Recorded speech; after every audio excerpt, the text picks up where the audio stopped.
मनुष्य मात्र के भीतर स्वाभाविक ही एक ज्ञान अर्थात विवेक है। मनुष्य का काम उस विवेक को महत्व देना है। वह विवेक पैदा नहीं होता, अगर वह पैदा होता तो नष्ट भी हो जाता, क्योंकि पैदा होने वाली हर एक चीज नष्ट होने वाली होती है, यह नियम है। अतः विवेक की उत्पत्ति नहीं होती, प्रत्युत जागृति होती है। जब साधक अपने भीतर उस स्वतः सिद्ध विवेक को महत्व देता है, तब वह विवेक जागृत हो जाता है। इसी को तत्व अथवा बोध कहा जाता है। मनुष्य मात्र के भीतर स्वतः यह भाव रहता है कि मैं बना रहूं, कभी मरूं नहीं। वह अमर रहना चाहता है। अमरता की इस इच्छा से सिद्ध होता है कि वास्तव में वह अमर है। अगर वह अमर न होता तो उसमें अमरता की इच्छा भी नहीं होती। जैसे भूख और प्यास लगती है तो इससे सिद्ध होता है कि ऐसा वस्तु अन्न और जल है जिससे वह भूख प्यास बुझा सके। अगर अन्न जल न होता तो भूख प्यास भी नहीं लगती। अतः अमरता स्वतः सिद्ध है।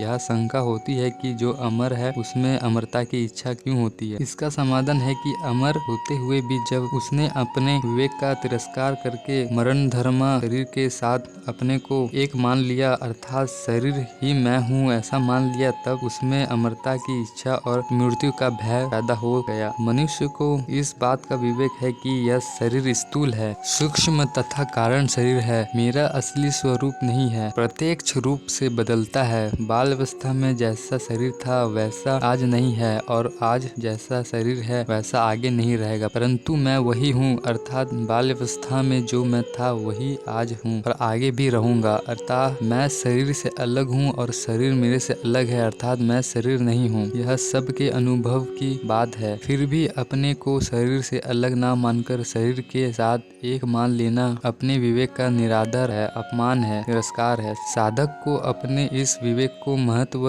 देना है कि मैं तो निरंतर रहने वाला हूँ और शरीर मरने वाला है। ऐसा क्षण नहीं है जिसमें शरीर मरता ना हो। मरने के प्रभाव को ही जीना कहते हैं। वह प्रभाव प्रकट हो जाए तो उसको जन्मा कह देते हैं और आदेश हो जाए तो उसको मरना कह देते हैं। तात्पर्य यह है कि जो हरदम बदलता है उसी का नाम जन्म है, उसी का नाम स्थिति है और उसी का नाम मृत्यु है। बाल अवस्था मर जाती है तो युवा अवस्था पैदा हो जाती है, और युवा अवस्था मर जाती है तो फिर वृद्ध अवस्था पैदा हो जाती है। इस तरह प्रतिक्षण पैदा होने और मरने को ही इना स्थिति कहते हैं। पैदा होने और मरने यह क्रम सूक्ष्म रीति से निरंतर चलता रहता है, परंतु हम स्वयं निरंतर ज्यों के त्यों रहते हैं। अवस्थाओं में परिवर्तन होता है पर हमारे स्वरूप में कभी किंचित मात्र भी परिवर्तन नहीं होता। अतः शरीर तो निरंतर मृत्यु में रहता है और मैं निरंतर अमरता में रहता हूँ। इस विवेक का महत्व देना है। श्री कृष्ण भगवान भी गीता में कहते हैं,